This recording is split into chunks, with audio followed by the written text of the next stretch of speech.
शिव शिव शिव शिव शिव शिव शिव शिव शिव शिव शिव. நாமக்கல் மாவட்ட ஜோதிடர்கள் நல்வாழ்வு சங்கத்தின் துணைத் தலைவர் வரகூர் சக்திவேலு ஐயா அவர்களை விழாமேடைக்கு வருமாறு அன்புடன் அழைக்கின்றோம். ஐயா அவர்கள் பாரம்பரிய ஜோதிடத்தை பற்றிய சில அற்புதமான சூட்சுமங்களை பற்றி விளக்க உள்ளார்கள். அனைத்து ஜோதிட சான்றோர்களுக்கும் வணக்கம். அதாவது இப்போ ஆதிகால ஜோதிடம் சொல்லுவாங்க. அதாவது ஜோதிடம் எப்படி தோன்றியிருக்கும் அப்படிங்கிறது பார்த்தீங்கன்னா, அதாவது முதல்ல ஒவ்வொரு லக்னத்துக்கும் எந்த கிரகம் எதுவுமே தேவையில்லை. ஒரு லக்னம்னு சொன்னீங்கன்னா, இப்போ மேச லக்னம் இருக்குதுன்னா மேச லக்னத்துக்கு பொதுவான பலன் என்னன்னு பார்த்தீங்கன்னா, மேச லக்னத்தில் பிறந்தவங்களுக்கு ஒன்று இடப்பிரச்சனை, இல்லைன்னா வீடு சம்பந்தமானது வாஸ்து குறைபாடு இருக்கும். பொதுவான எந்த கிரகம் எங்கே இருந்தாலும் சரி அப்படின்னு நடக்கிறதுக்கு வாய்ப்பு இருக்குது. அடுத்தது பார்த்தீங்கன்னா, ரிஷப லக்னம்னு எடுத்துக்கிட்டிங்கன்னா, ஆணாக இருந்தாலும் சரி பெண்ணாக இருந்தாலும் சரி சுக்லம் சம்பந்தப்பட்ட பிரச்சனை வந்து கொண்டே தான் இருக்கணும். அதுக்காக பரிகாரம் இதெல்லாம் செஞ்சுக்கணும்.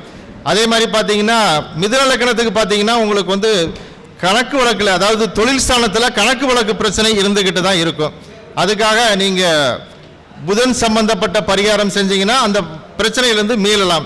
அதே மாதிரி கடகலக்கணம்னு பார்த்தீங்கன்னா, தாய்க்கும் குழந்தைக்கும் பிரச்சனை எப்பவுமே இருந்திருக்கும். ஏன்னா பிரிவு இருக்கும், சில பேர் சண்டை சச்சரவு இருக்கும், சில பேர் சேராமல் கூட இருக்கிறதுக்கு வாய்ப்பு இருக்குது. அதே மாதிரி சிம்ம லக்கணம்னு எடுத்துக்கிட்டிங்கன்னா பார்த்தீங்கன்னா, சகோதரனுக்காக சிறு பிரச்சனைகளை சந்திச்சாகணும். சில சகோதரனுக்காக பிரச்சனை விட்டு கொடுத்து தான் போயாகணும் கடைசி காலத்து வரைக்கும். அடுத்தது பார்த்தீங்கன்னா, கன்னி லக்கணத்துக்கு பார்த்தீங்கன்னா உங்களுக்கு பார்த்தீங்கன்னா எப்பவுமே பார்த்தீங்கன்னா, கணவனாக இருந்தாலும் மனைவிக்கும் மனைவியாக இருந்தால் கணவனுக்குள்ள பிரச்சனை இருக்கும். அதே மாதிரி உங்களுக்கு வயசு பிரச்சனையில் கொஞ்சம் பிரச்சனை இருக்க தான் செய்யும். அதுக்கு தகுந்தாலும் புதனுக்கு தகுந்த பரிகாரம் பண்ணணும், இல்லைன்னா புதனுடைய அதிதேவதைக்கும் பரிகாரம் பண்ணலாம். ரெண்டாவது பார்த்தீங்கன்னா, துலா லக்னம் எடுத்துக்கிட்டிங்கன்னா உங்களுக்கு அயன சயனத்தில் பிரச்சனை இருக்கும் எப்போவுமே. அயன சயனத்துக்காக நீங்கள் உங்களுக்கு சுக்கிரனையும் வழிபடலாம், அம்பாளையும் வழிபடலாம், ஒன்றும் பிரச்சனை இல்லை. அதே மாதிரி விருச்சக லக்னத்துக்கு எடுத்துக்கிட்டிங்கன்னா, உங்களுக்கு தந்தைக்கும் மகனுக்கும் உள்ள பிரச்சனை இருக்கும், இல்லைன்னா பூர்வீக நிலத்து சம்பந்தமான பிரச்சனை இருந்து கொண்டே தான் இருக்கும். அதுக்காக நீங்கள் செவ்வாய் அல்லது முருகனை வழிபடலாம், வழிபட்டு உங்களுக்கு நல்லதை செய்யலாம். அதே மாதிரி தனுசு லக்னத்துக்கு பார்த்தீங்கன்னா, உங்களுக்கு குடும்பத்தில் பிரச்சனை, தன பிரச்சனை இதெல்லாம் ஏற்பட்டுக்கிட்டே தான் இருக்கும். அதுக்காக நீங்கள் குருவுக்கு பரிகாரம், இல்லைன்னா தட்சிணாமூர்த்திக்கு பரிகாரம் பண்ணலாம். அடுத்தது மகர லக்னத்துக்கு எடுத்துக்கிட்டிங்கன்னா, எப்போவுமே அதாவது பழைய பொருள்னால பிரச்சனை இருந்துக்கிட்டா இருக்கும். பழைய வீடு, வண்டி, வாகனம் இதெல்லாம் கொண்டு பார்த்தீங்கன்னா கடைசி வரைக்கும் ஏதோ பிரச்சனை, வில்லங்கம் இதெல்லாம் இருந்துக்கிட்டே தான் இருக்கும். அதுக்கு நீங்கள் சனியை வழிபட்டு முன்னேற்றம் அடையலாம், இல்லைன்னா சிவபெருமானையும் வழிபடலாம்.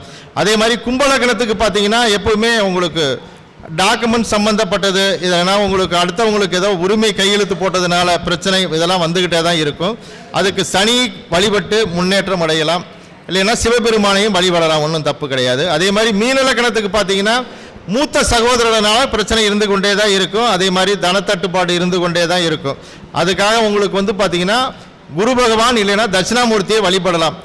நீங்கள் பழைய காலத்தில் பார்த்தீங்கன்னா, அவங்களுக்கு ஜாதகம் வாங்காமல் உங்களுக்கு என்ன லக்னம் கேட்டு தான் பதில் சொல்லியிருக்காங்க. திருமணத்துக்கு கூட பார்த்தீங்கன்னா ஜாதகம் வாங்கி பொருத்தமெல்லாம் பார்த்தது கிடையாது, பேர் மட்டும்தான் கேட்பாங்க. அதை வச்சு தான் உங்களுக்கு பலன் முழுசாக சொல்லிக்கிட்டு இருந்தாங்க, அதே பற்றி தான் வாழ்ந்துக்கிட்டு இருந்தாங்க. அதே மாதிரி இன்றைக்கி நீங்கள் எந்த முறையை வச்சுக்கிட்டு புதிய முறையில் வந்தால் கூட நீங்கள் இதே பலன் ஒத்து வரும், ஒன்றும் பிரச்சனை இல்லை. ஏன்னா இப்போ நம்ம சொன்னது பூராமே லக்னாதிபதி நீசமான நிர்ணயத்தை வச்சு சொல்கிறோம். ஏன்னா மேச லக்னம் பார்த்தீங்கன்னா 4 நீசம், அப்போ 4 கூட பிரச்சனை வரதான் செய்யும். ரிஷப லக்னம் தன்னுடைய வீட்டிலிருந்து 5ஆவது இடத்துல இருக்கிறனால அப்போ உங்களுக்கு அந்த சுக்கிரம் இதெல்லாம் பிரச்சனை வரும். ஏன்னா சுக்கிரனாக இருக்கிறனால அது பிரச்சனை, அது சார்ந்த பிரச்சனை தர்றதுக்கு வாய்ப்பு இருக்குது.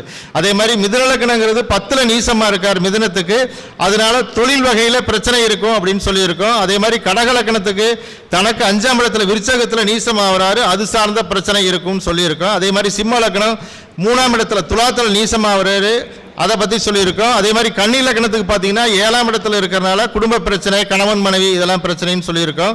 அதே மாதிரி துலா லக்னத்துக்கு பார்த்தீங்கன்னா 12ஆம் இடம் அயன சயனம் பிரச்சனை வரும்னு சொல்லியிருக்கோம். அதே மாதிரி விருச்சக லக்னம் தனக்கு 9ல் இருக்கிறது நீசம், கடகத்தில் நீசமாக இருக்கிறனால 9ஆம் இடத்தை சார்ந்தது தந்தை மகன் உறவுல பிரச்சனை இருக்குன்னு சொல்லியிருக்கோம். அதே மாதிரி தனுசு லக்னத்துக்கு பார்த்தீங்கன்னா 2ஆம் இடம் இருக்கிறனால உங்களுக்கு தனத்தட்டுப்பாடு, குடும்ப பிரச்சனை இதெல்லாம் சொல்லியிருக்கோம். அதே மாதிரி மகர லக்னத்துக்கு பார்த்தீங்கன்னா 4ஆம் இடம் மேசத்தில் நீசமாகிறதுனால அதுக்குள்ள பிரச்சனையும் சொல்லியிருக்கோம். அதே மாதிரி கும்பத்துக்கும் 3ஆம் இடம் நீசம், அது சார்ந்த பிரச்சனை. அதே மாதிரி உங்களுக்கு மீனத்துக்கு வந்து பார்த்தீங்கன்னா 11ஆம் இடத்துல இருக்கிறனால சகோதரன் தனத்தட்டுப்பாடு இதெல்லாம் சொல்லியிருக்கோம். அதே மாதிரி ஒவ்வொரு கிரகத்துக்கும் வந்து பார்த்தீங்கன்னா பலன் சொல்லலாம். ஏன்னா வந்து அன்னைக்கெல்லாம் பார்த்தீங்கன்னா உங்களுக்கு பஞ்சாங்கம் அதிகமாக இருக்கிறதும் கஷ்டம். அதே மாதிரி இருக்கிற பலனை வச்சு தான் சொல்லியிருக்காங்க. இன்னைக்கு தான் உங்களுக்கு வந்து பார்த்தீங்கன்னா நீங்கள் எதை போட்டிங்கனாலும் எல்லாமே தப்பு தப்பாக வருது. ஏன்னா அயனாம்சம் வருது, ஒவ்வொரு பஞ்சாங்க வித்தியாசமாக வருது. அப்படின்னா உங்களுக்கு நீங்கள் புதன் இங்கே இந்த வீட்டில் வச்சு பார்க்க முடியாது, அந்த நட்சத்திரத்தில் வச்சு பார்க்க முடியாது, பாகையில் வச்சு பார்க்க முடியாது. அதுக்காக என்னென்னா பழைய முறையில் இருக்க மாதிரி நீங்கள் பார்த்தீங்கன்னா கொஞ்சம் ஓரளவுக்கு உங்களுக்கு தெளிவான முடிவு கிடைக்கும். அப்புறமேல் நீங்கள் கற்றுக்கிறது நிறைய கற்றுக்கலாம். ஏன்னா நீங்கள் எல்லாமே கற்றுக்கிட்ட பிறகு எனக்கு இங்கே வருதா அங்கே வருதான்னு அடுத்தவங்கள்ட்ட போய் சந்தேகம் கேட்டிங்கன்னா முடியாது. ஏன்னா உங்களுக்கு பாரம்பரியம் தெரிஞ்சுக்கிட்டீங்கன்னா பாரம்பரியம் எதை வச்சு சொன்னாங்க, அங்கே வந்து பாதமோ நட்சத்திரமோ கிடையாது. ஒரு வீட்டில் ஒரு கிரகம் இருந்ததுன்னா அந்த வீட்டுக்குள்ள பலன் தான் சொல்லியிருக்காங்க. அதே மாதிரி அனைவரும் இதை மேற்கொண்டு பலப்படுத்தி அவங்க வாழ்வில் வெற்றி பெறுமாறு அன்புடன் கேட்டுக்கொள்கிறேன். நன்றி, வணக்கம். திரு வரகூர் சக்திவேல் ஐயா அவர்கள் பாரம்பரிய ஜோதிடத்தின் சூட்சமங்களை எந்த பாவத்தில் எந்த கிரகங்கள் நீச்சம் பெறும் பொழுது அதற்குண்டான பலன்கள் என்ன என்பதை மிக அருமையாக விளக்கினார். ஐயா அவர்களுக்கு நம்முடைய சங்கத்தின் சார்பாக மனமார்ந்த நன்றிகளையும் வாழ்த்துக்களையும் தெரிவித்துக் கொள்கின்றோம்.